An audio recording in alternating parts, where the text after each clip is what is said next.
Interesting. While everything's going on at Qatar 2022, we often wonder what the Premier League clubs are up to. Back here, Simon, well, not so much back here, more in Saudi Arabia. Newcastle, they're over there now. Amanda Staveley and a group of about 100 employees. Eddie Howe and his players decided not to stay here.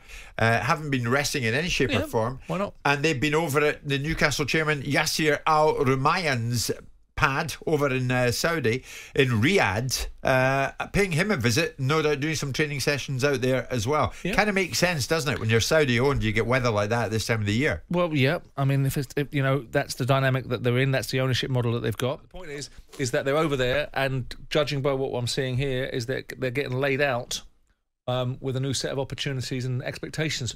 Yeah. They're in a good place, Newcastle, right now. Even if they weren't doing as well as they're doing, they'd still be in a good place. But they're doing exceptionally well.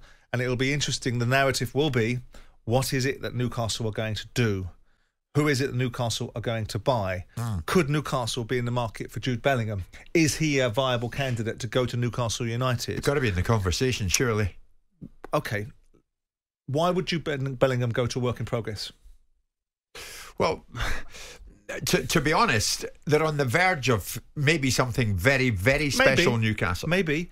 I think there's many a slip twixt cup and lip, and I still think there's a long way to go. I think they're doing remarkably well. I think most of the things they've done, from their backroom appointments through to the first team selections, through to the first team manager, through to every aspect of the football club, is working at a very high level now. Yeah. Well done. Fantastic. Yeah. The next thing is you've got to translate that into something more tangible, and I think that's going to be slightly more difficult. I would be surprised to see Newcastle still occupying the place they're in at the end of the season, but if they do, brilliant.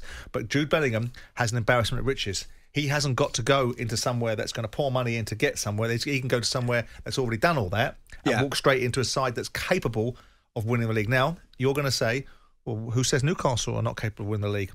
I think time will tell that at this moment in time, they're not at that level. Maybe not winning it, but certainly top four, certainly top six. Maybe if teams don't wake up, if Liverpool don't regain their poise, and other sides that have historically occupied those positions don't keep, turning up at certain times, then Newcastle will be in and take advantage of it and build a culture and start to build a mentality of being amongst the elite. You know what some of the people are like out there, Simon? You and I were in the company of Nasser Al-Khelaifi all the time. He won't be short of money. PSG very interested in Bellingham, as he said the other day.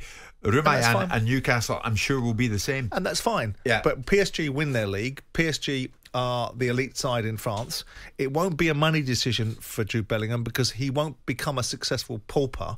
Wherever he goes, he's going to get paid a king's ransom. If he's going for 130 million quid, he's going to get 200,000, 300,000, 400,000 pounds a week, as obscene as that will sound, maybe even more given some of the stories that we're hearing about what some of these players are getting paid over there. Of course. So I would be surprised.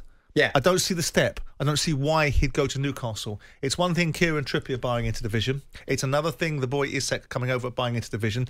It's another thing the most sought-after player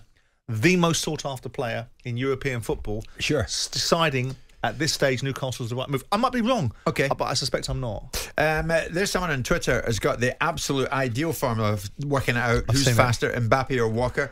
Simple. You multiply Simon Jordan's shoe size and divide it by Jim White's collar size. There it is. Unequivocal proof that Mbappe is marginally quicker than Walker. No argument here. No argument from us. Jim White and Simon Jordan, Monday to Thursday morning 10 till 1 on AM, on DAB, via the talkSPORT app and on your smart speaker. talkSPORT.